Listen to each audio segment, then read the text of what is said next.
Eu vou apresentar para vocês a classificação internacional de funcionalidade, incapacidade e saúde. Eu fiquei muito contente porque uma parte da minha discussão era os termos, né? A tradução que a gente utilizou para o português do disability.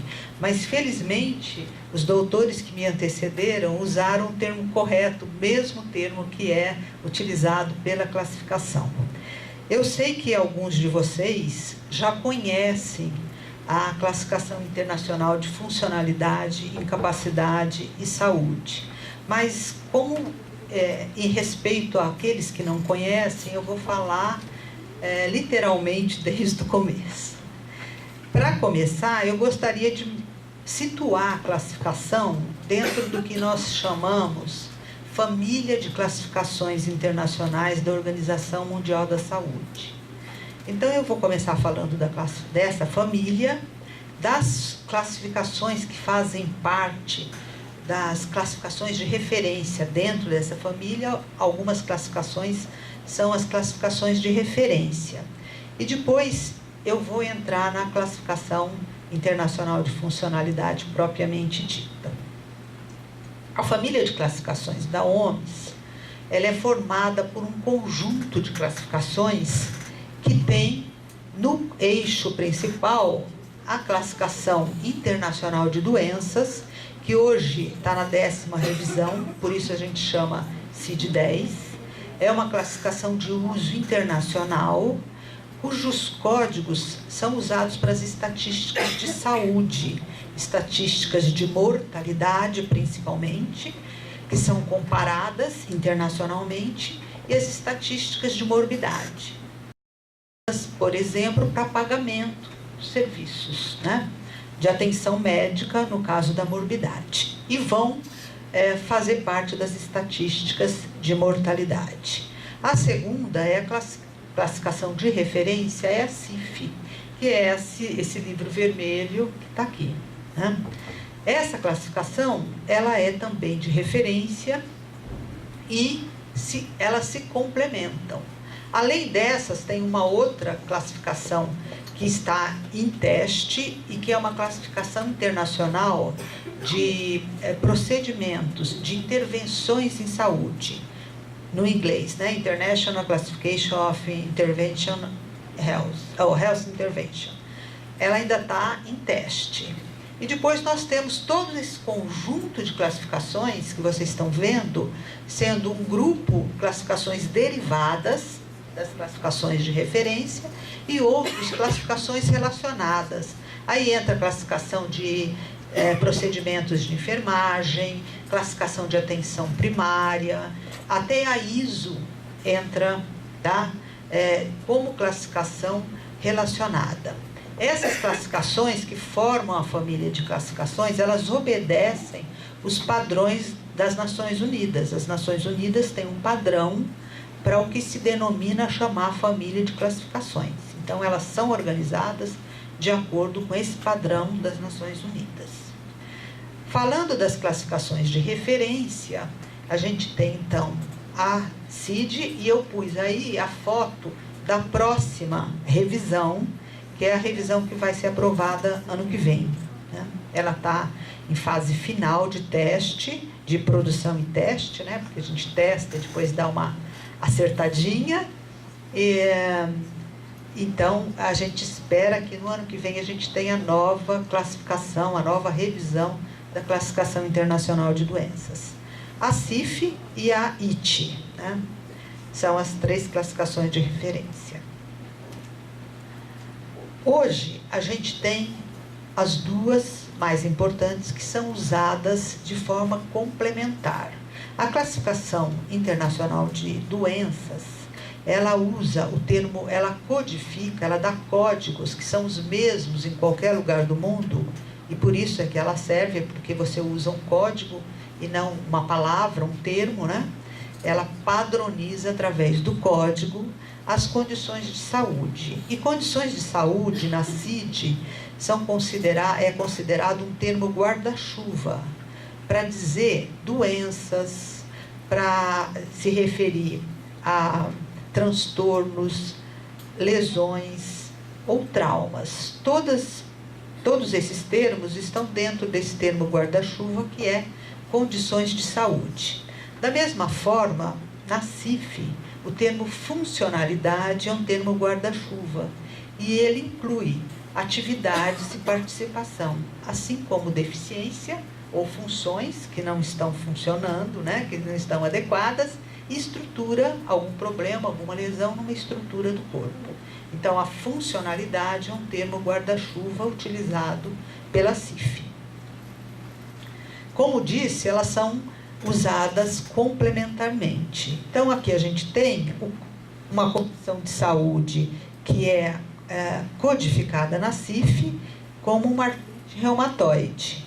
Essa artrite tem um código na CIF, na CID, né? E na CIF eu vou procurar fazer um mapa, eu vou mapear todas as condições que essa artrite impede, ou todas as condições que interferem na atividade e participação da pessoa com artrite. Então, desde ajudar a neta a colocar o casaco, até dores, dificuldade de pegar um copo, perda da força muscular, todas essas condições eu consigo codificar, ou pelo menos identificar, se eu não quiser codificar, usando a CIF. Então, ela é mais ampla. Enquanto eu tenho um código apenas na CID, na CIF eu vou ter um número enorme de condições para ter as funções comprometidas, a área do corpo que está prejudicada, o tipo de prejuízo e o que essa condição de saúde que eu codifico na CID compromete de atividades da vida diária, da vida cotidiana, da vida em família e também a participação social da pessoa. Então, é muito mais ampla. E aí está, então, eu tenho artrite reumatoide e o perfil da funcionalidade eu vou avaliar usando a classificação de funcionalidade. Aí eu vou falar bem rapidinho, porque, graças a Deus, os meus colegas falaram exatamente o termo como a gente traduziu. A classificação original em inglês, ela é classificação International Classification of Disability. Então, para traduzir o termo disability, a gente poderia usar deficiência, né? Infelizmente, em alguns locais, esse termo é traduzido em português como deficiência. Mas nós estudamos muito, nós procuramos linguistas, nós fomos profundamente analisar a classificação para ver que o termo mais adequado para a gente era incapacidade. Então, a gente traduziu como incapacidade. Então, algumas vezes, em alguns textos, nós vamos encontrar o disability traduzido como deficiência, quando não é o melhor termo, né? O termo incapacidade, ela pode ser usada em qualquer nível, pessoal, individual, social. Já a deficiência não, né? Então, a incapacidade, ela inclui a deficiência. Ela é um termo guarda-chuva para os aspectos negativos de funcionamento, né? De participação e de atividade. Então, só para mostrar como realmente é ambíguo, tem um artigo publicado por colegas que trabalharam junto na OMS para fazer a classificação, mostrando as dificuldades de tradução dos termos. Desculpa, está pequeno, eu não achei que fosse ficar tão pequeno para vocês lerem. É um quadro onde tem várias línguas, né? E principalmente no francês e no português, a gente tem dificuldade de termos diferentes usados do que para disability, como incapacidade ou como deficiência. De qualquer forma, eu vou deixar isso para vocês depois. Então, essa apresentação vai ficar disponível. Então, infelizmente não deu para ver, mas vocês vão ter para consultarem quando sentirem necessidade. Só um minutinho.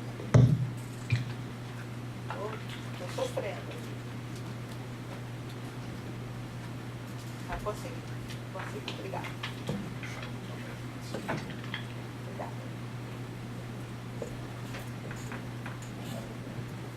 Então, eu vou falar rapidamente como que surgiu essa classificação. A gente já viu que ela faz parte de uma família. Essa classificação surgiu em 1980. O grupo que trabalhava com a classificação internacional de doenças, esse grupo se reúne periodicamente, pelo menos uma vez por ano, e a gente discutia que a classificação internacional de doenças, ela dá um código para cada doença, né? Não existe repetição. Algumas doenças têm a possibilidade de 2 códigos, quando ela tem um agente etiológico, né? E ela tem várias manifestações em locais diferentes do corpo, então ela tem mais de um código. Mas, normalmente, cada doença tem um código. No entanto, o envelhecimento da população, isso no final dos anos 70, começo de 80, era evidente, né? Transição demográfica, população envelhecendo, a gente via que a pessoa ia ter uma doença, e essa doença ia durar 20, 30 anos, e a gente não ia saber, não ia ter como conseguir identificar as consequências daquela doença naquela pessoa, né? Quais as complicações, quais as limitações que a doença poderia causar, isso a CID não prevê. Então, pensou-se numa classificação que tivesse as consequências das doenças. E foi assim que nasceu essa classificação, pensando em conhecer as consequências das doenças.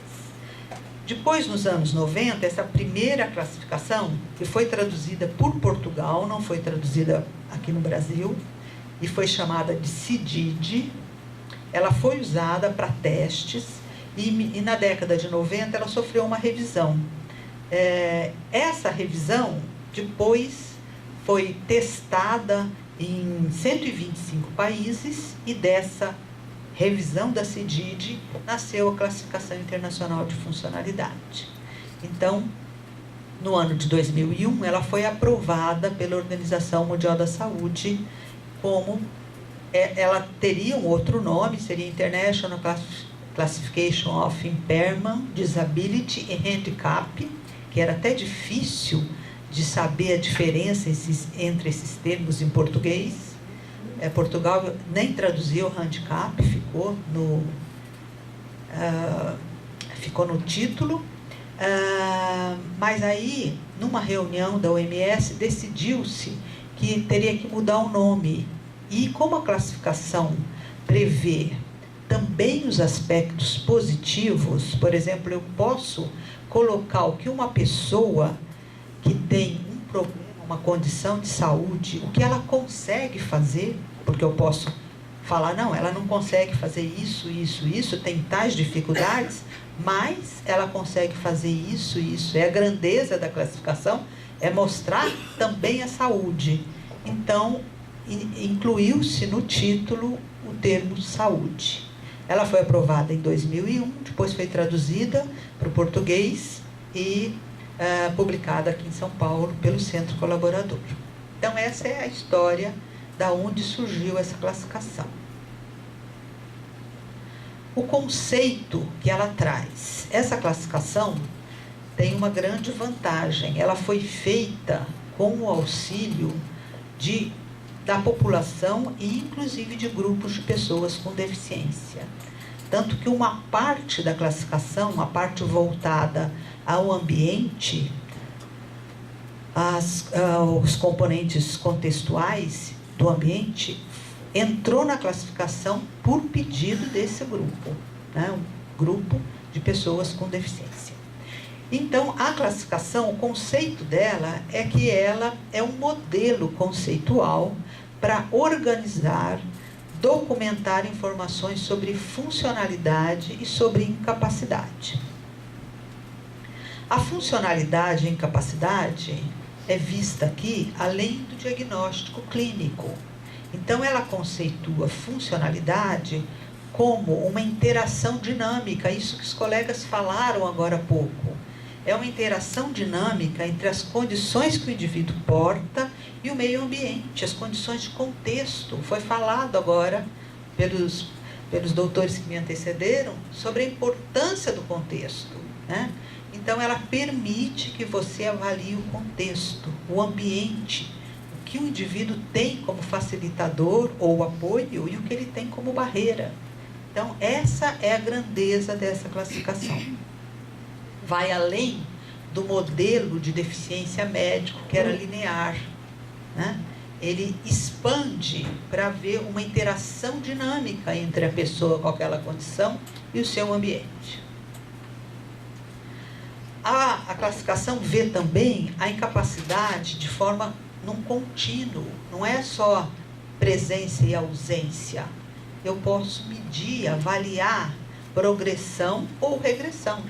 Se eu estou falando de uma terapêutica, é um indivíduo que entra com problema numa clínica de fisioterapia, ele pode ter um grau mais elevado de incapacidade e aquilo diminui, eu espero que diminua porque eu vou aplicar uma terapia a ele. Então, eu consigo mensurar todo um contínuo da incapacidade da pessoa. O que ela oferece, então? Ela provê uma base científica, né, para você entender, para você descrever, para você estudar a saúde e os estados relacionados à saúde.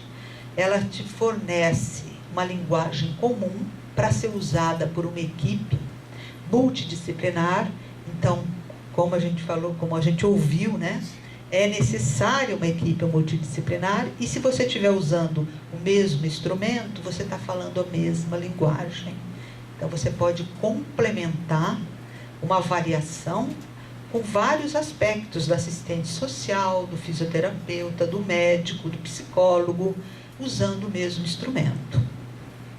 Ela te dá também um modelo para a funcionalidade, que é a grandeza dessa classificação, né? Vamos dizer assim, o ponto alto da classificação é o modelo biopsicossocial que ela apresenta e um sistema de classificação que te permite fazer estatística. Então, o modelo biopsicossocial. O modelo biopsicossocial que a classificação apresenta, ele é formado dessa estrutura. Eu tenho, na parte de cima, uma condição de saúde, porque, em geral, né, a incapacidade está ligada a uma condição de saúde, né? Funções e estrutura do corpo, que eu vou ali identificar quais são as funções que estão alteradas e posso também colocar aquelas que estão mantidas, por isso eu tenho toda a graduação, e a estrutura do corpo comprometida. Tenho atividade e participação, atividade na vida diária e participação na vida social e cívica. E os fatores contextuais, né, que é a segunda parte. Então, tem duas partes. E os fatores contextuais, que são os fatores ambientais, importantíssimo para a pessoa, e os fatores pessoais que não estão na classificação, mas que normalmente qualquer atividade começa com os fatores pessoais, com a sua idade, onde você mora, né? Algumas questões relacionadas aos fatores pessoais. Nesse caso, eu vou usar para a condição de saúde a CID-10 e para os demais eu vou usar a classificação internacional de funcionalidade. Lembrando, então, que a funcionalidade é a interação desse modelo. Deixou de ser um modelo linear, você pode ver que tem setas em todas as direções. Então, uma coisa está relacionada com tudo, cada uma com todos. Esse modelo é um modelo que a gente pode usar, por exemplo, numa avaliação de uma equipe multidisciplinar, quando for para fazer a curatela. Eu vou dar um exemplo, e aí eu acho que fica bem claro e fácil de usar esse modelo. Então, na proposta, né, quando a gente for defender uma equipe multidisciplinar, a gente pode mostrar o valor, né, e a riqueza de informações que o modelo pode fornecer para a decisão judicial, se vai ter ou não, né, um curador. Então, aqui a gente está o modelo com as condições, e o que está entre parênteses é exatamente a parte negativa. Então, uma deficiência que atinge a função e estrutura do corpo, uma limitação da atividade ou uma restrição na participação, né? É isso que eu tenho na classificação. O exemplo que eu vou dar é com Alzheimer. Então, imagina uma pessoa com Alzheimer, né? Eu vou avaliar a pessoa e colocar as condições, algumas condições que estão atrapalhando, ou que são verdades, né, para a pessoa naquele momento da minha avaliação. Então, coloco lá a doença de Alzheimer, né, na condição de saúde, e o código da CID-10. Lembra do laudo médico? Possivelmente isso vem no laudo médico. Aí eu vou colocar funções de orientação que está atrapalhando, né? Ela tem problema de orientação, perda da memória, funções cognitivas superiores, que são as partes que estão atrapalhando ou que estão negativa, como deficiência, dentro de funções corporais. E eu posso pôr também estrutura do cérebro, certo? Então, aqui eu estou situando o que está faltando ou o que tem de problema nas funções e no corpo do indivíduo usando a classificação de doenças.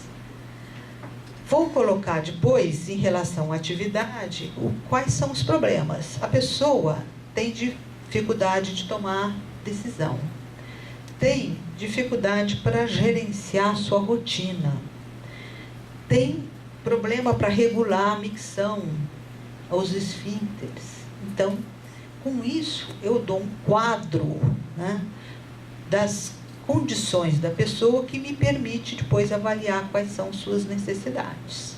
E em relação à participação, ela tem dificuldade para ajudar os outros, tem dificuldade para trabalhar, tem dificuldade para lidar com o dinheiro sozinha, com o dinheiro e para sair sozinha. Com isso, veja, eu poderia ter muito mais questões. Depende do nível meu de interesse e depende do grau ou do estágio da doença de Alzheimer. Então, todas essas condições que estão aí, eu posso graduar como leve, moderada, completa. Cada uma dessas condições que estão. Eu posso colocar também, em relação aos fatores contextuais, aquilo que é positivo. Eu coloco com um mais, a pessoa tem apoio da família. Então, isso já é uma coisa positiva. Um apoio, um facilitador que diminui o prejuízo da pessoa. Tem cuidadora 24 horas e tem médico particular. Tá? Então, na hora de avaliar, eu tenho essas informações que são importantes. E os fatores pessoais, é uma pessoa do sexo feminino, tem 78 anos, é uma pessoa calma e religiosa. Então, eu posso colocar aquilo, as informações que podem ser relevantes para o julgamento. Esse modelo, a ideia, então, é considerar a pessoa dentro do seu contexto. E uma coisa importante que foi muito comentado é sob o ponto de vista da pessoa. Todas as condições, principalmente de contexto, mas todas elas, atividade, participação, a gente não vai perguntar para alguém da família e nem para o cuidador, porque cada um vai dar a sua visão. Essas questões, elas são identificadas com uma entrevista à pessoa. Então, até o momento que ela consiga se comunicar e identificar suas condições. Mas é para ela que a gente vai perguntar que tipo de apoio você tem, É para ela que a gente vai perguntar. Então, é extremamente importante o que foi falado e que deveria, né, estar bem claro que é o ponto de vista da pessoa. A estrutura da classificação. Então, como toda classificação, ela é uma classificação hierarquizada, né? Aqui eu tenho, eu acho que estava até mais claro, né? Eu tenho o número de categorias para a função, né? Depois, para a estrutura, desculpa, ficou escuro, mas eu tenho um número elevado de categorias para a função, tenho uma lista de mais de 200 estruturas do corpo, tenho 384 categorias que eu chamo para atividade e participação. É uma lista única e a classificação provê que eu posso usar de várias formas essa lista única. Posso usar de forma indiscriminada para atividade e participação, ou posso identificar como atividade ou como participação. Então, eu tenho mais de uma possibilidade.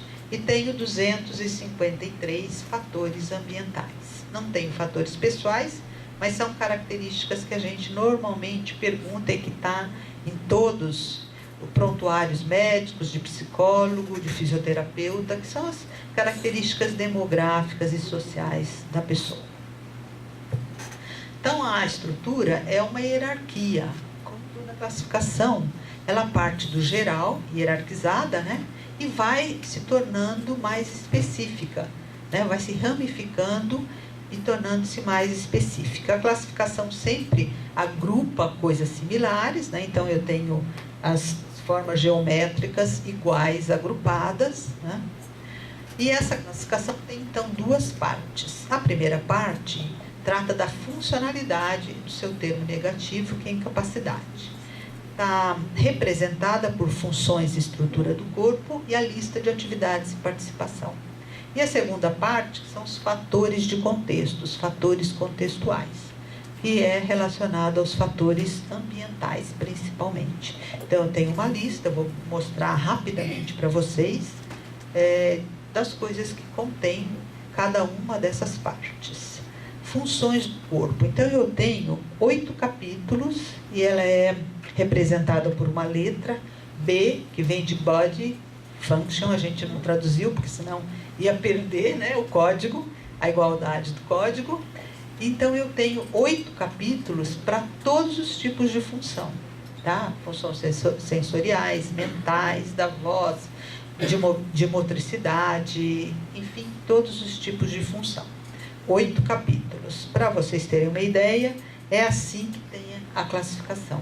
Então, ela tem o título do capítulo, funções do corpo, capítulo 1, funções mentais, daí vem um agrupamento para mentais globais e seu código e especificações. Dentro de cada um desses, eu posso abrir ainda mais, especificando cada vez mais. Então, eu posso usar vários níveis da classificação. E se eu não quiser, eu nem preciso codificar. Eu posso usar só aquele modelo, colocando o que está incomodando, o que é identificado pela pessoa em seu lugar. Funções, estrutura, atividade, participação e os apoios ou os fatores de contexto que ela identifica. Eu não preciso codificar. Eu posso usar apenas os termos que estão na classificação. Isso facilita? Facilita. Eu tenho um quadro, né, da interação das condições, e se um dia eu quiser codificar, eu já tenho a terminologia da classificação. Estrutura do corpo é outro componente. Eu tenho também 8 capítulos e a letra é um S. Aqui nessa classificação, a letra é minúscula, porque na CID a gente usa a letra também para o código e a letra é maiúscula. Então, diferencia. Estrutura do corpo, vou ter todas as estruturas, e atividades e participação, e que eu tenho 9 capítulos, onde vai de aprendizado e aplicação do conhecimento, tarefas e demandas gerais, comunicação, mobilidade, cuidados pessoais, vida diária, vida doméstica, relação e interação interpessoais, áreas principais da vida, vida comunitária, social, cívica. Então, eu tenho possibilidade de mapear cada um desses componentes, cada um desses construtos, até chegar a coisa bem específica. Por exemplo, eu marquei aqui até, eu acho que foi o Dr. Pedro que falou que o curador seria uma pessoa que dá apoio. Então, em fatores que agora eu vou mostrar de ambiente, né? Esse aqui é o exemplo, cuidado pessoal, por exemplo, vida doméstica, né? Como que vai a classificação. Em um certo nível, cada um deles abre, né? Especifica cada item, que a gente chama de categoria. Eu posso ter subcategorias, ele pode se especificar mais. E no fatores ambientais, onde eu tenho, por exemplo, produtos e tecnologias como roupa, educação, comunicação, produtos industriais e também os produtos de tecnologia, né, que dão apoio, ambiente natural, apoio e relacionamento, atitudes, serviços, sistemas e políticas. Nesse capítulo, ou nesse grupo, né, nessa parte de fatores contextuais, por exemplo, eu poderia ter um código para pessoas em posição de autoridade, que é apoio. Tá? Dentro de apoio e relacionamento, eu poderia ter o apoio do curador. Tá? Eu tenho um código para isso. Então, essa é bastante importante, e essa parte da classificação, ela só foi inserida na classificação, não tinha na anterior, na ICIDH, na International Classification of Impairments and Handicap, não existia essa parte. Essa parte entrou exatamente por pressão das organizações não governamentais ligadas às pessoas com deficiência. Aí tá, então aqui eu tenho apoio e relacionamento, tenho uma lista de apoios que eu vou perguntar para a pessoa se ela tem ou não. E ela pode dar os graus que ela tem ou não tem. Tá? Desde a família até amigos. Tá? Esse é um resumo, porque além do código, que eu vou falar um pouquinho só de código, não tem necessidade de saber muito, é apenas para vocês terem uma ideia que existe a possibilidade. Né?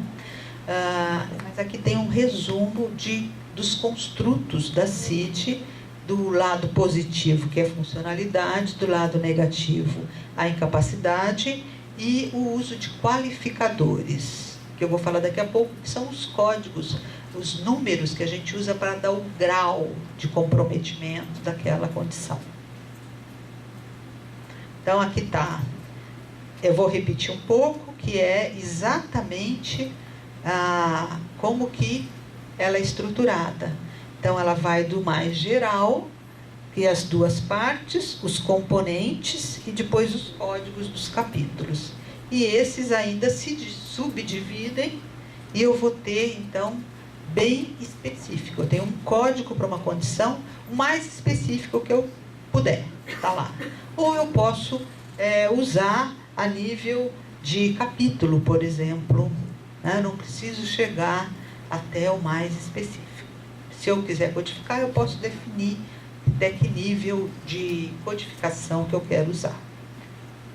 Aqui está, então, por exemplo, um exemplo, né, da função mental, que seria o capítulo B1, né, B de Body Function, e eu vou especificando. Eu chego até o quarto nível, que tem um código que é uma letra e 5 números, onde eu tenho função de orientação comprometida, orientação em relação aos outros, orientação em relação a si próprio, ao tempo, ao lugar. Né?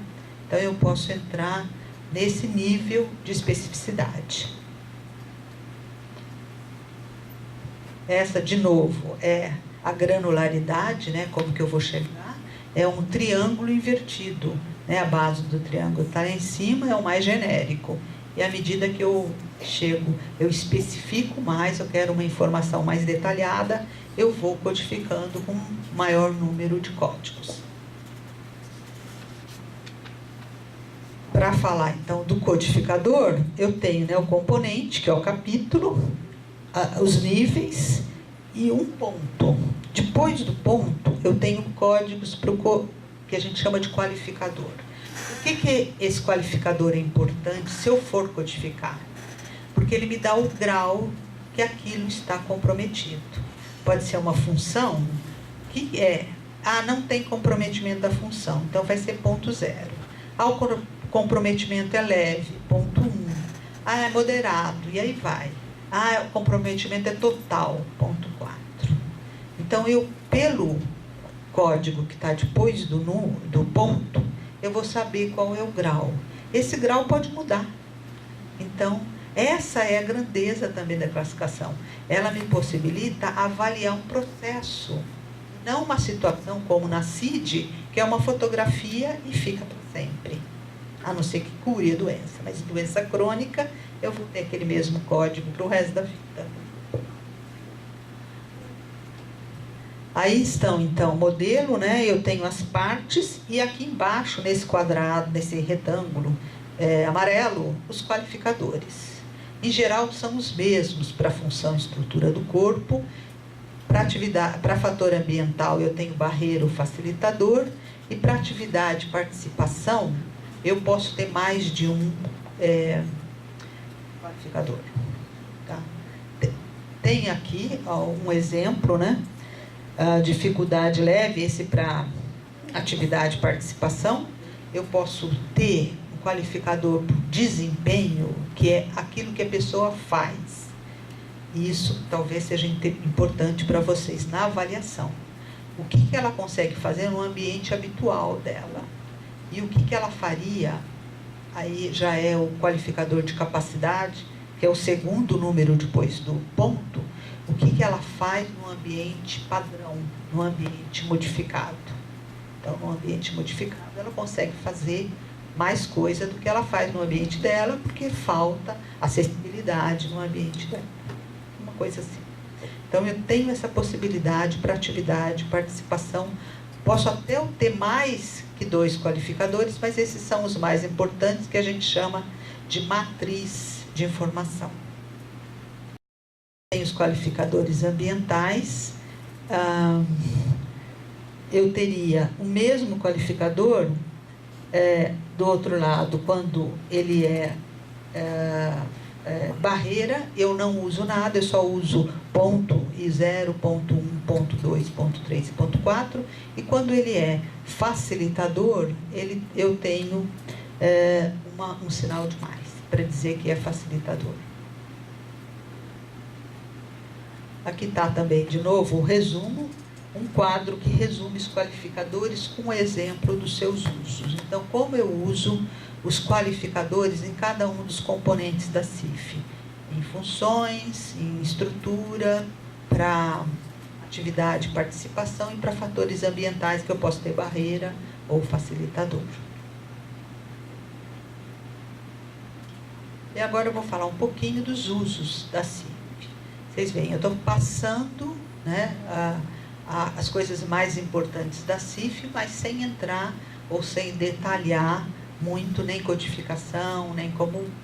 Porque eu acho que saber o genérico já é bastante importante, e depois eu espero que vocês se interessem e conheçam com mais detalhe, né, no futuro.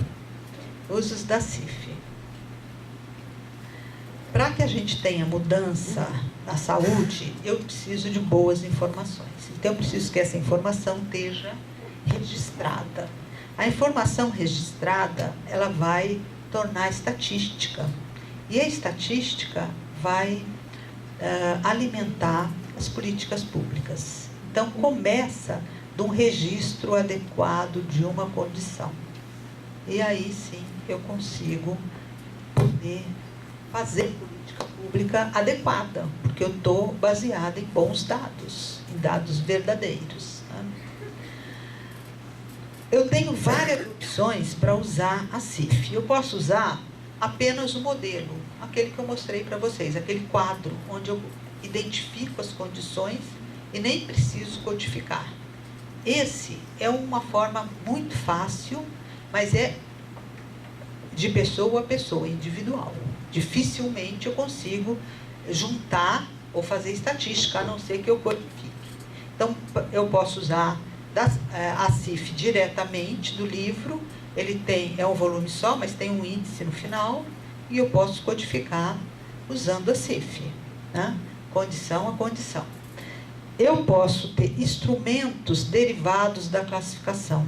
Então, eu vou falar daqui a pouquinho de 3 instrumentos que saíram da classificação e que favorecem seu uso, tornam mais fácil, porque ela é bastante complexa, né?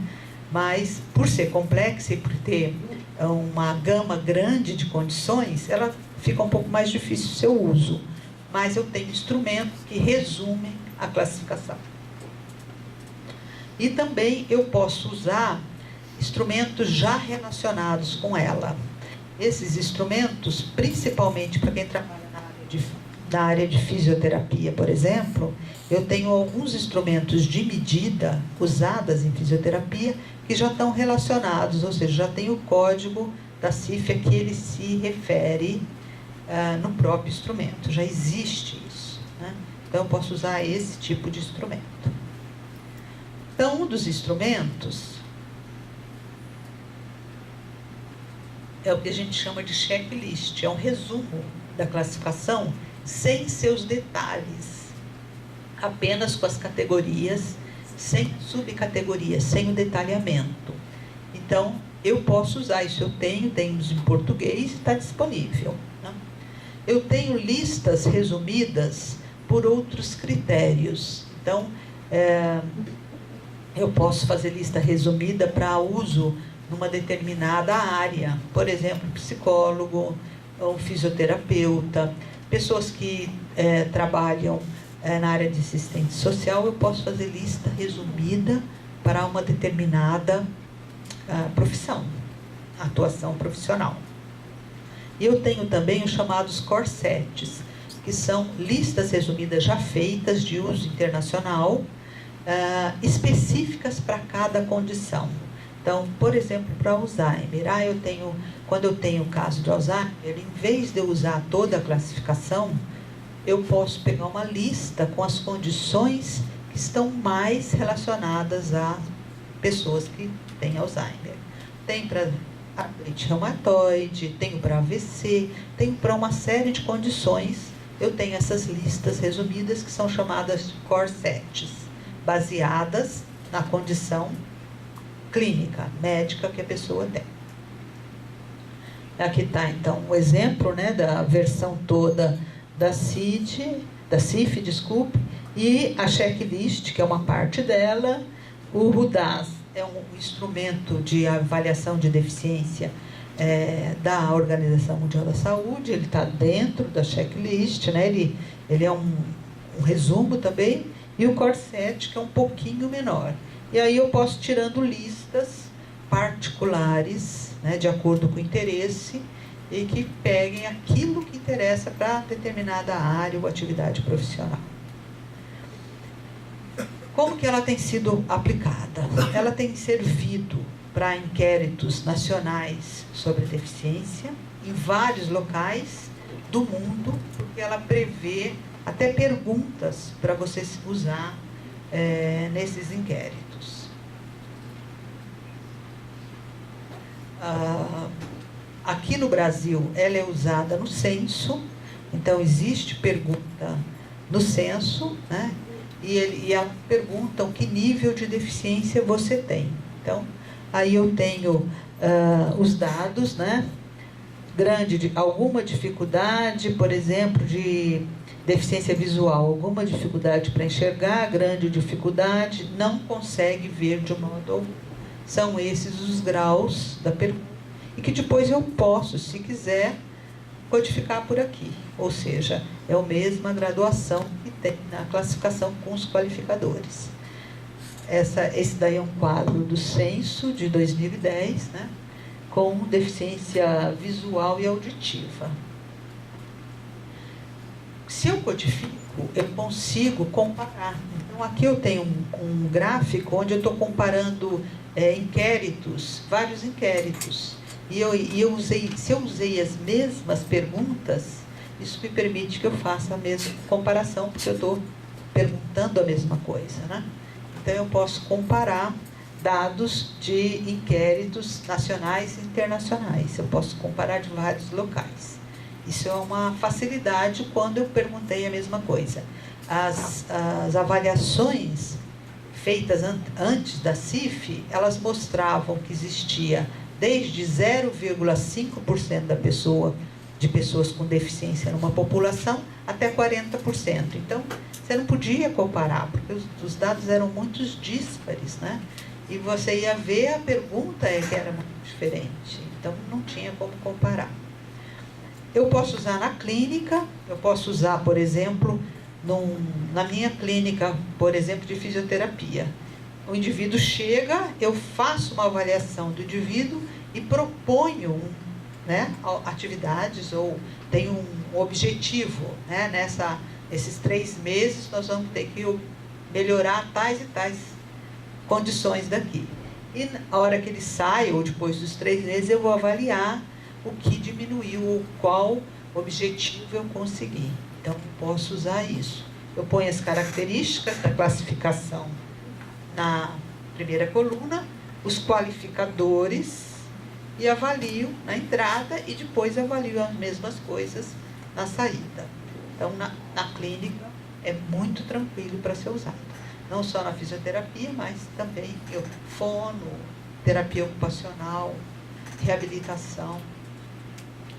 De uma forma mais fácil, eu posso fazer cartãozinho com as condições, aí está em alemão, não dá para entender, bom, eu pelo menos não entendo. E os qualificadores aqui, e aí eu marco para cada condição qual é o qualificador. E eu posso usar várias medidas para avaliar cada um. Posso usar testes, e daí eu ponho a avaliação, né?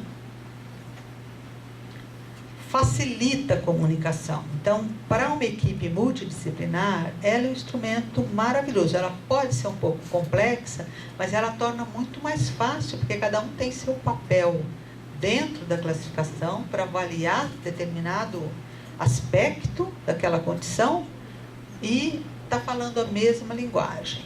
Então, ela é adequada para uma equipe multidisciplinar. Facilita a comunicação. Posso usar por especialidades, né? Aí eu tiro apenas aquilo que interessa para a minha especialidade e coloco com os graus que me interessam. Ou em registros eletrônicos, já existe no Brasil várias pessoas que têm um prontuário eletrônico baseado na CIF. Então, você faz o teu prontuário e seleciona. A hora que você clica aqui, abre as possibilidades e você seleciona aquilo que interessa para o paciente que está na tua frente. A avaliação para a concessão do BCP, né, no Brasil, a classificação é utilizada. Esse foi, acho que um dos primeiros países a usar para a concessão do BCP. Hoje, vários países usam para dar o benefício. E o questionário do Brasil, que eu sei que teve alguma mudança recente, mas eu não tive acesso a esse último questionário, mas esse foi modelo para muitos países. Então, foi realmente pioneiro para esse tipo de atuação. Em setores da saúde, de educação, de emprego, de seguridade social. Ela é extremamente importante. Se a gente pensar na educação, como é importante a gente educar baseado na inclusão, né? A gente fala tanto de inclusão, e é tão difícil para educador trabalhar com isso. A classificação pode permitir, né? Ela deve ajudar a trabalhar essa área. Então, a educação tem que ser inclusiva desde que entra no pré-escolar. Então, essa deve ser também uma coisa facilitada pela classificação. Como subsídio para políticas públicas, na hora que eu conheço a realidade do meu local, eu posso propor políticas públicas adequadas, né? Para terminar, eu tenho a CIF em português. Atualmente ela não está disponível na página do centro, porque a gente teve um problema e rompeu o link com a classificação e se perdeu, então temos que reconstruir, mas eu tenho disponível para quem quiser esse manual prático, que é tradução do manual prático do uso da CIF da OMS. Eu posso disponibilizar. Existe um treinamento online em inglês, ele está em teste, mas quem quiser testar ou conhecer mesmo sem depois preencher o formulário de avaliação, eu posso dar o link, tá? Na verdade, eu tinha feito uma outra, um pouquinho diferente, apresentação de hoje. Acho que na hora de copiar eu tinha um problema no meu computador, ele copiou a anterior. Mas a mudança era que ia ter o link aí, tá? Eu deixo o link para vocês. Esse treinamento está traduzido em português, mas eu tenho que esperar o teste. Depois do teste pode ter alguma mudança e aí a gente vai ter um treinamento online em português, que é o mesmo, um treinamento da OMS, tá? A CIF tinha uma CIF-CJ, eu não sei se vocês conhecem, mas eu tenho a obrigação de falar. É uma derivada da CIF, que é uma classificação para criança e jovem. Ela existiu até 2012, tem em português. Se alguém trabalha com criança, ela é adequada. Existe na EDUSP, que é a editora que produz, está disponível, mas de 2012 para cá nós não vamos atualizar mais a CIF-CJ, enquanto que a Classificação Internacional de Funcionalidade foi atualizada em 2015, contendo já os códigos da CIF-CJ. Então, ela tem os códigos de criança e jovem e os demais, né? Elas foram unidas a partir de 2012. E no modelo da classificação da CID, na próxima revisão, que a gente espera que seja aprovada no ano que vem, não sei quando vai entrar em vigor no Brasil, porque é uma mudança muito grande, é uma classificação baseada em computador, como uma Wikipedia, né? E ela vai ter dentro dela um conteúdo de funcionalidade para cada doença. Então, é uma mudança radical, eu acredito que demore, porque são sistemas caros, né, para serem introduzidos. Eu acho que ainda vai demorar para a gente adotar. Mas ela deve ser aprovada em maio de 2018. O que a gente quer com isso é não só ter igualdade, mas ter justiça. Eu acho que a classificação serve realmente para isso. Então, eu agradeço a paciência de vocês e me coloco à disposição para o que vocês quiserem. Muito obrigada.